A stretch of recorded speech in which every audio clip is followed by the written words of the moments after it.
சகோதரர் பக்சிங் அவர்களின் ஊழியத்திலிருந்து விடாய் துணிக்கேற்ற வார்த்தைகள். நவம்பர் மாதம் 2ஆம் தேதி. அவளுடைய மீட்புரோவினில் வல்லமையுள்ளவர், சேனைகளின் கர்த்தர் என்பது அவருடைய நாமம். அவளுடைய வழக்கை அவர் நடத்துவார். நெகேமியா தீர்க்கதரிசியின் புஸ்தகம் 50வது அதிகாரம் 34வது வசனம். என்னாமத்தின் புஸ்தகம் 16வது அதிகாரத்தில் 250 பிரபுக்கள் தேவனால் தேர்ந்தெடுக்கப்பட்ட பாத்திரங்களுக்கு எதிராக கலகம் செய்தார்கள் என்று நாம் வாசிக்கின்றோம்.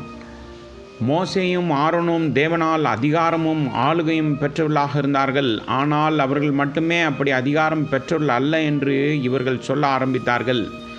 மோசேயும் ஆரோனும் தேவனுடைய ஊழியர்கள் என்று அழைக்கப்பட்டது போல இந்த பிரபுக்களும் தேவனுடைய ஊழியர்கள் என்று சொன்னார்கள். இவர்கள் எல்லா ஜாதிகளையும் பிரபுக்களையும் வழிநடத்தினர். மோசேயும் ஆரோனும் என்ன செய்ய முடியுமோ அதை இந்த பிரபுக்களும் செய்ய முடியும் என்று எண்ணினார்கள். மோசேக்கும் ஆரோனுக்கும் தேவன் கொடுத்த அதிகாரத்தை பற்றிய புரிதல் அவர்களுக்கு இல்லாமல் போயிற்று.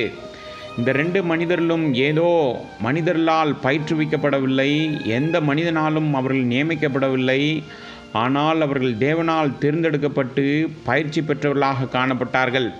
அவர்கள் தேவனுடைய ஊழியர்களாக இருந்தனர். விசேஷமாக அபிஷேகம் செய்யப்பட்டு அவருடைய சேவைக்காக ஆயத்தமானவர்களாக இந்த இருவரும் காணப்பட்டனர். இதனால்தான் தேவன் அவர்கள் மூலமாக மிகவும் வல்லமையோடு கூட செயல்பட முடிந்தது. ஆனால் இந்த பிரபுக்கள் தேவனுடைய அபிஷேகம் மற்றும் அவருடைய வல்லமையை புரிந்து கொள்வதில் முற்றிலும் குருடர்களாக இருந்தனர். அவர்கள் மனித தகுதிகளால் மட்டுமே உரிமை பாராட்டுவர்களாக காணப்பட்டார்கள். இதே வழியில்தான் பல கிறிஸ்தவர்கள் தேவனுடைய அதிகாரத்தை பற்றிய மனித கருத்தை மட்டுமே கொண்டிருக்கிறார்கள். தேவனுடைய வல்லமையின் உண்மையை நாம் அறியும்போது உண்மையில் அவர் நம் மூலமாக செயல்படுகிறார் என்பதை நாம் உணரலாம். மோசேயும் ஆரோனும் ஒருபுறமும் 250 பிரபுக்கள் மறுபுறமும் இஸ்ரவேலின் எல்லா கோத்திரங்களையும் பிரதிநிதித்துவப்படுத்துவர்களாக காணப்பட்டார்கள். 2 பேருக்கு எதிராக 250 பேர் சண்டை போட ஆயத்தமாக இருந்தார்கள். யார் மோசே, யார் ஆரோன் என்று கேட்டனர். பொய்யான குற்றச்சாட்டுகளை முன்வைத்தனர். நாங்களும் தேவனுடைய மனிதர்கள் மற்றும் ஊழியர்கள்தான் என்று சொன்னார்கள். மோசே மற்றும் ஆரோன் இருவரும் தேவனுக்கு முன்பாக மனத்தாழ்மையும் சாந்தமுடையவர்களாகவும், மேலும் எந்த மனிதனையும் பழிவாங்குவதற்கு பதிலாக தேவனுக்கு முன்பாக அவர் சமூகத்தில் அவர்கள் விழுந்தார்கள். போராமை கொண்டவர்களுடன் சண்டையிடுவதற்கு பதிலாக சரியான வழியை அவர்கள் கையாண்டார்கள். உலக ஆயுதங்களால் நாம் ஒருபோதும் எதிர்த்து போரிட முயற்சிக்கக்கூடாது. நீங்கள் தேவனால் தேர்ந்தெடுக்கப்பட்ட ஒருவராக இருந்தால் பொறாமையின் மூலம் உங்கள் எதிரிகள் உங்களுக்கு எதிராக பல காரியங்களை சொல்லுவார்கள்.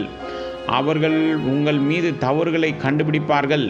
உங்கள் வாழ்க்கையில் நீங்கள் எவ்வளவு கவனமாக இருந்தாலும் பரவாயில்லை, அவர்கள் உங்களை தூண்டுவதற்கும் எரிச்சலூட்டுவதற்கும் தங்களால் முடிந்த அனைத்தையும் செய்வார்கள்.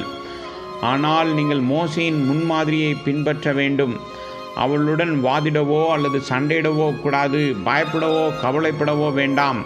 மோசே போல நீங்கள் ஜெபித்து தேவனை அழைக்க வேண்டும். என்றால் தேவன் உங்களை எவ்வாறு பாதுகாத்து மற்றும் நியாயப்படுத்துவது என்பதை அவர் அறிந்திருக்கிறார். என்னாமத்தின் புஸ்தகம் 16வது அதிகாரம் 17வது வசனம் மற்றும் 20, 22, 30, 31வது வசனங்கள்.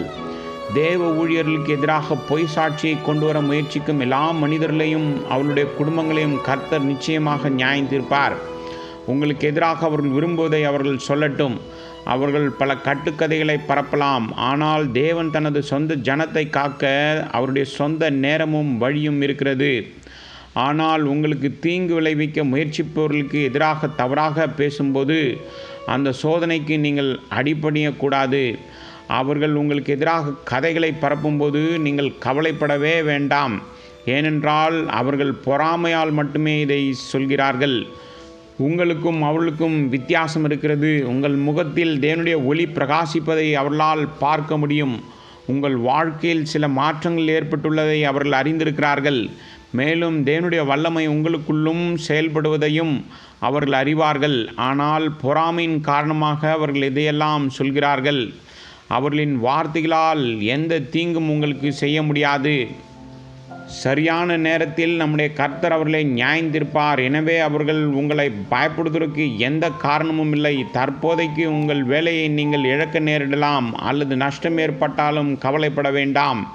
தேவன் நிச்சயமாக தம் ஜனங்களை பாதுகாப்பார்.